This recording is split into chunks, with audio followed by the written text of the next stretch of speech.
terrible darkness threatened to consume every corner of the Origin system. As Tenno, the protectors of these colonies, we have battled this malignant force many times, pushing back its ever-expanding offensive. We must rise once again. This time we must rip out this infestation by its roots.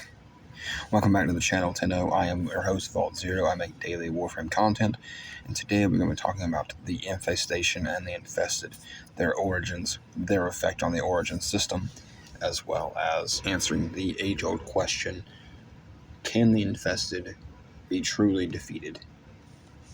The Infested are a multitude of deformed, twisted creatures originating from the mutation of normal living beings who are being taken over by parasites of the Infestation, a microscopic parasitic organic pathogen. The majority of Infested are former Corpus crewmen or Ganir Lancers. There are also mutos versions of the Corpus robotic proxies. The eldest of these individuals are known as the Ancients, creatures overtaken by the plague so long ago that their original form are unrecognizable, perhaps dating back to the Old War itself. As we know, the Orokin created the Sentients and sent them to Tau to terramorph the system to prepare for the imminent arrival of the Orokin. However, the Sentients, upon realizing that the Orokin would destroy this new system just as they had done the original, they decided to rebel, and thus began the Old War. In response, the Orokin would begin experimenting on and creating the Infestation. It began as a technocyte virus discovered in 1999. It was utilized to combat the Sentients. The Infestation, by design, shows no prejudice. It affects Grineer, Corpus, robotics, and even normal fauna on the planet. Only the Tenno, possessing their void abilities and their warframes, as well as the Sentients themselves, appear to be fully immune to the technocyte virus. As such, warframes were often used to quell infested outbreaks in the past. Not even the Orokin themselves, of course, are immune to it, as shown by the Entrati family, absolutely ravaged by the disease, residing on Deimos. They managed to keep their consciousness intact through special treatment. Currently in game, a special weapon exists, the Mire, which at first glance is just an infested sword. What makes this weapon special is that it references an event known as the Great Plague in its description, and the Great Plague may be a reference to the Infestation itself, or the period after its creation. The connection is unclear. However, the only mention of the Great Plague is located in this weapon's description. One can speculate that the Plague Year of 1999, mentioned by Albert Entrati in his Codex entries, and the Great Plague are one and the same, just going by different names. The earliest known instance of the Infestation was the Tekrot outbreak, seen in 1999. Further outbreaks have happened in the past, before the Radiation Wars, all the way up until the rise of the mighty Orokin Empire. The outbreaks will begin to cease due to Orokin intervention and culling of the Technocyte plague. It has virtually been eradicated from the Orokin system outside of the 1999 timeline.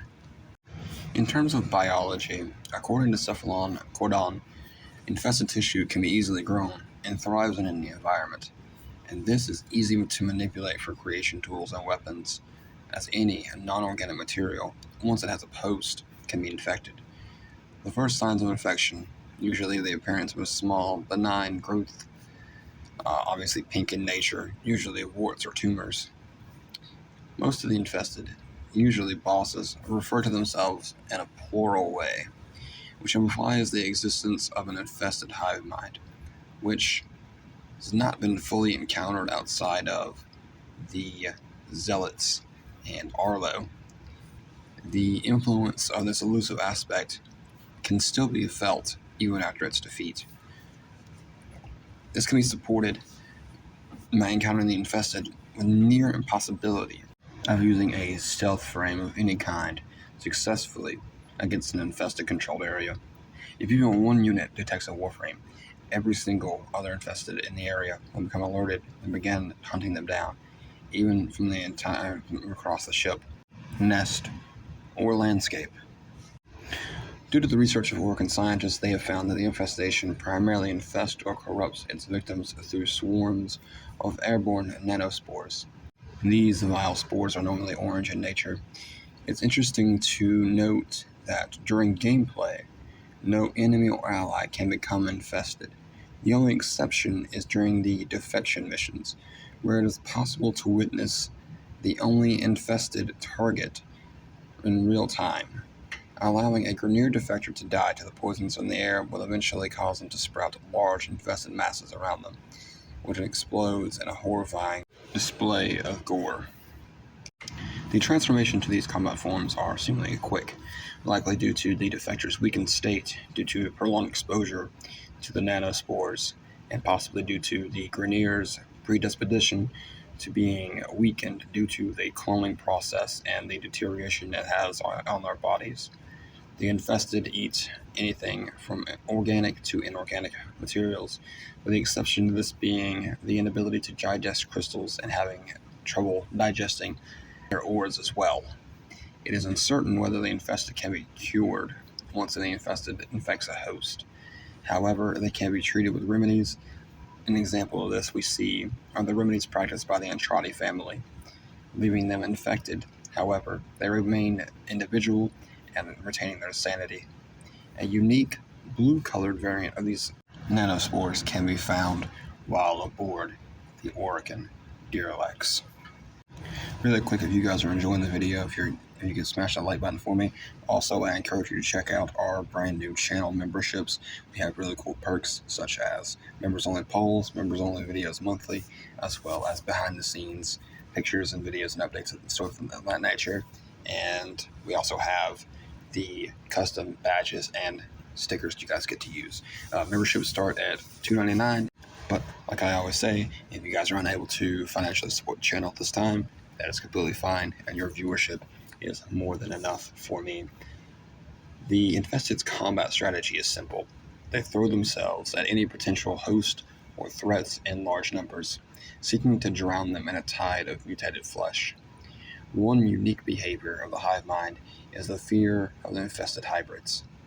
As a whole, the infested displays confusion and fear when encountering the Tenno's Warframes, referring to them as their flesh, and constantly asking why they would attack their own, which implies that the greater infested believe that the Warframe are just another kind of infested form, just like them. Learn of the sacrifice that the original Warframes were actually men and women from the Orcan Empire, infected by Orcan scientists by order of Ballas with a unique strain of the infestation known as the helmet strain. This unique strain would reshape their bodies to a predetermined design.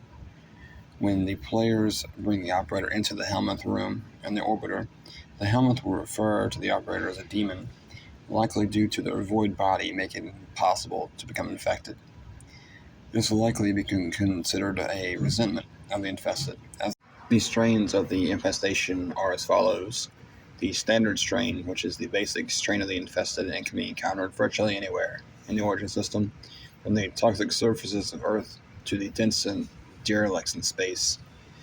The Helminth was specifically engineered by the Orcan during the Old War, as we've discussed, developed by Ballas to combat the sentient threat. This would be the basis for the Warframes. The Orcan would select the best of the best in their society, Dax soldiers as host, and infest the growth formed with a symbiotic relationship, protecting the infested with armor as hard as steel, while interlinking with the host organs. Originally, these proto-frames retained their humanity, but over time, the infestation took hold of their minds. Next, we have the Mutalist, which the infestation was always able to assimilate electronics into the body it creates. However, it wasn't until the creation of Alan V's Mutalist strain that the infestation could directly tap into the artificial intelligence of a machine. This strain has the unique ability to control Corpus Ospreys as well as Corpus Moas. It's also incredibly important to note that this strain is also able to interact with and subsume even cephalons, making it incredibly dangerous. The next two strains are strains that we're going to cover more in depth in other videos, such as the emissary strain as well as the gray strain. Finally, we have the precursor strain known as Tech Rot, and it has its ancient origins in the Earth City state of Helvania, and it has especially caused the 1999 year known as Plague Year. It is also known as Tetsudo syndrome because of how it hardens the body parts of the human body, much like that of a turtle shell. It seems to have a disposition for assimilating electronic devices such as CRT monitors, cell phones, speakers, and electronic wiring. It has been secretly used by the Helvanian organizations in an attempt to innovate in the media industry, such as game development and music. What has become increasingly evident as this war wages on is that if we are to have any hope of finally eradicating the infestation from the solar system for good, we must look back, turn back the clock, analyzing how the Orokin quelled the original Technocyte outbreak. Time is ticking, and pretty soon the origin system will be nothing but an infested wasteland, devoid of any humanity. But guys, that is going to do it for me. I have been Vault Zero. I really appreciate you guys for watching, and I will catch you guys in the stars.